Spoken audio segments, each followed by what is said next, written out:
सभापती महोदया, औचित्य क्रमांक 5 मुंबईसह ठाणे, नवी मुंबई, पनवेल पट्ट्यामध्ये खाडी परिसरातील खाडीमध्ये होणाऱ्या प्रदूषणात वाढ झाल्याने मासळी उत्पन्नात घट होत असल्याचे, समुद्रकिनारी वसलेले मुंबईचा प्रमुख उद्योगधंदा हा मच्छीमारी होता. एकेकाळी मुंबईच्या समुद्रात विविध प्रकारच्या मासळी उपलब्ध व्हायच्या, परंतु आता बहुतांश मत्स्य प्रजाती नष्ट होण्याच्या मार्गावर असून मुंबईसह ठाणे, नवी मुंबई, पनवेल पट्ट्यामध्ये खाडी परिसरात सध्या केवळ 30 ते 40% मासळी उपलब्ध असल्याने माहे ऑक्टोबर 2023 मध्ये निदर्शनास येणे, गेल्या काही वर्षांमध्ये खाडीमध्ये होणाऱ्या प्रदूषणात वाढ झाल्याने मासळीच्या उत्पन्नात गेल्या काही वर्षांमध्ये घट होत असणे, पर्यावरण अभ्यासकांच्या मते प्रदूषण पातळी मोठी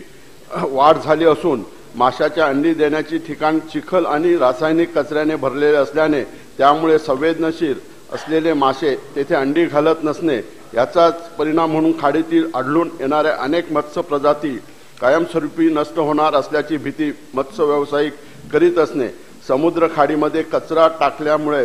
प्रदूषण वाढ होत असल्याने मत पर्यावरण प्रेमीचे व्यक्त केले. त्याच शिरसई, चिंबोरी, मुठे, तेल्या, निवठे,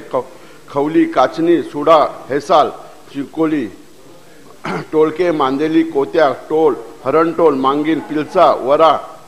तिठडे, भिजळे, चांदवा, खोया, चिवणी, गोंदीर, कळी, येऊरसर, माकली, हैंद, मुंठा, ताम, खरबी, केडी, जिताडा, करपाली, सफेद, कोलंबी, खरबी, चिंपोरी, खुपे, शिवरा आवश्यकता नाहीये घ्यायची नाव आणि ढोमे यासारखी 48 मत्स्य प्रजाती नष्ट होण्याच्या मार्गावर असल्याने मासेमारी व्यवसाय धोक्यात येऊन पर्यावरणाचा मोठ्या प्रमाणात हानी होत असणे याबाबतच्या औचित्याचा मुद्दा मी सभागृह मांडत आहे.